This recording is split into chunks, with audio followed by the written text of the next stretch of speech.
Okay, welcome back. And so today what we're going to do is we're going to work on synthetic division. So this whole section is going to be on synthetic division. And so when we're dealing with the synthetic division, it's another way of dividing polynomials. And so I'm going to start off with just a recap or a review of long division. Okay, and I'm not going to do the long division. I'm going to go over the division algorithm that we used when I covered long division before. Okay, so synthetic division. So we're going to start with the division algorithm. And so it says let f of x and g of x be polynomials where g of x has a lesser degree than f of x and g of x has a degree of 1 or more. Okay?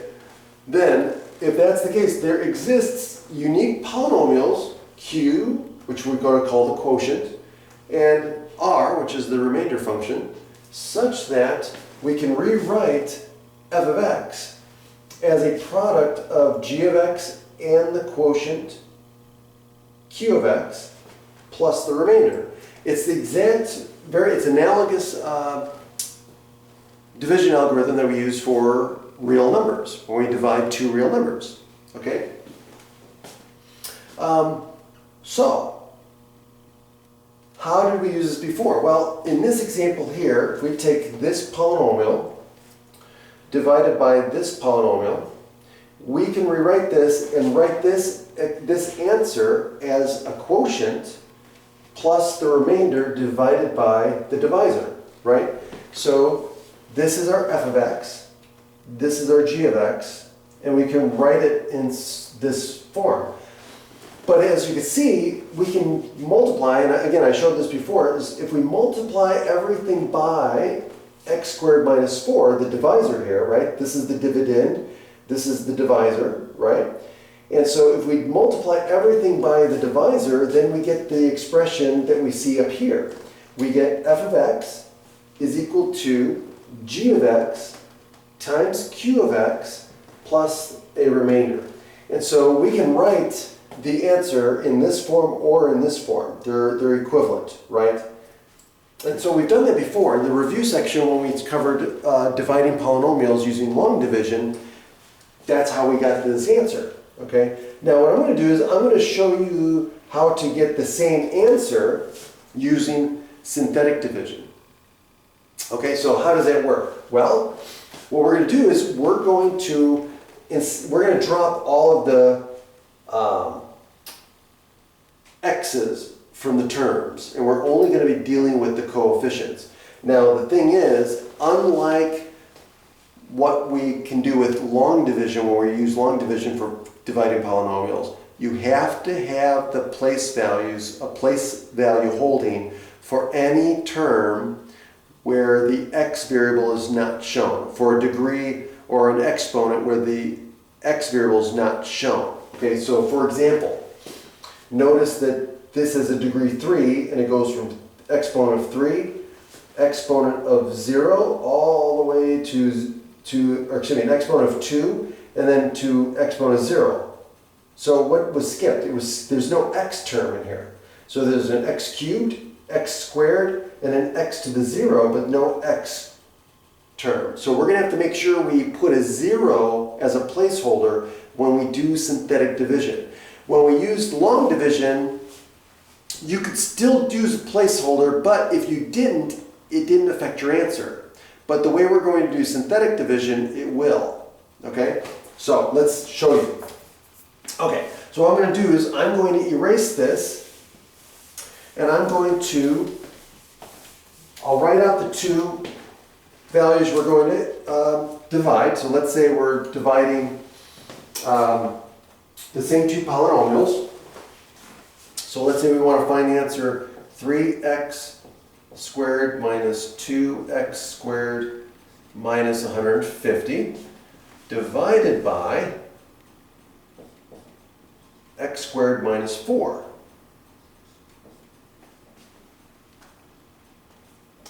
Hold on a second, is that what I want to do? No, I want x minus 4.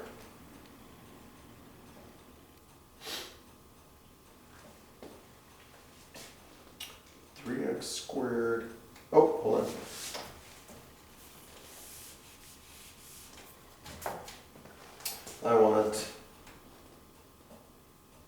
3x squared, no, 3x cubed.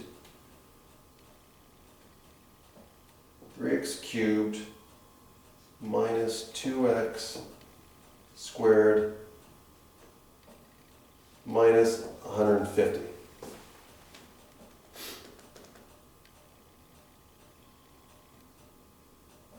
Yep, that's what I want to do.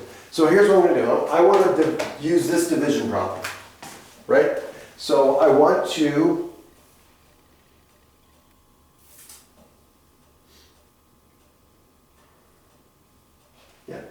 So how does synthetic division work? Okay, synthetic division works like this. So I'm going to use just the coefficients. So over here, I'm going to just write out the coefficients of my function. So in this case, it's going to be 3, negative 2. Now, I have to have 0 for the x term. So I'm going to put 0 for the x term, and then for the constant, I'm going to put in negative 150.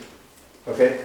So this is for the x cubed, x squared, x to the 1, x to the 0. Okay?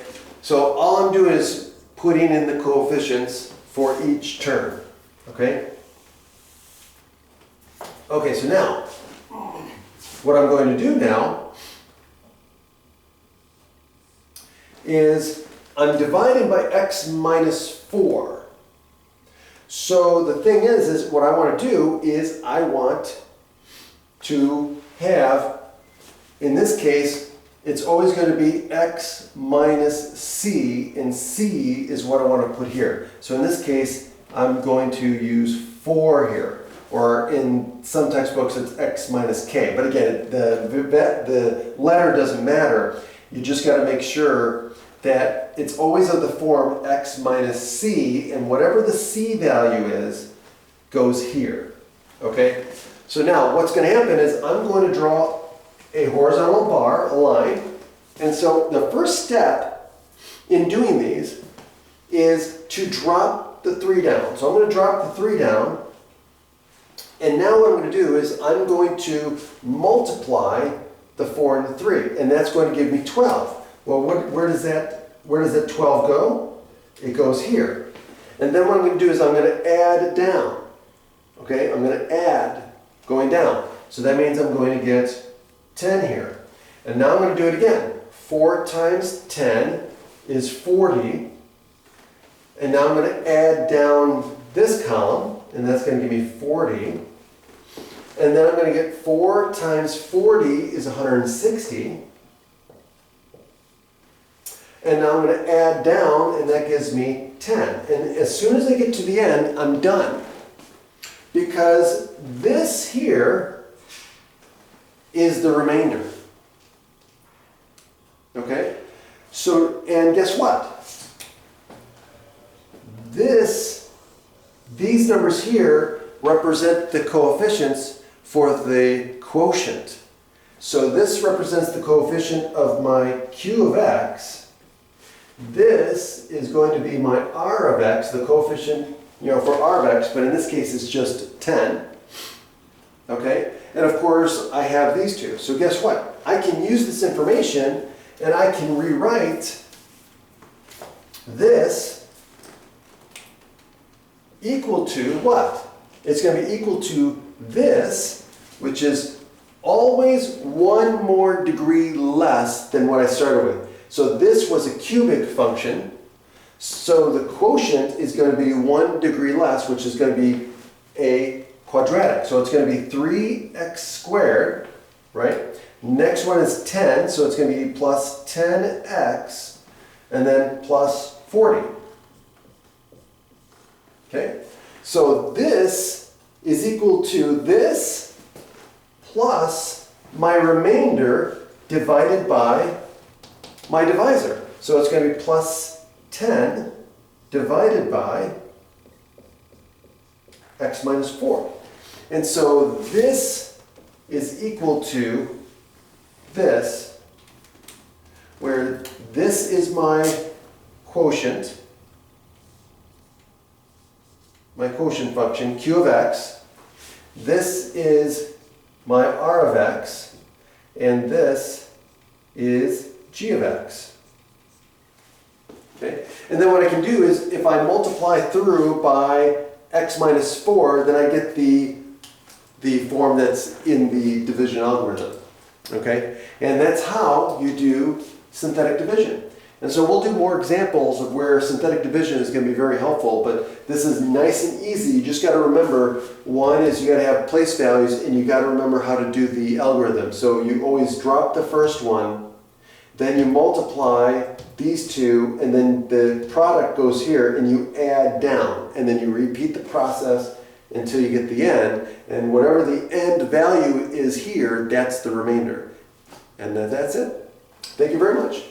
Have a good day.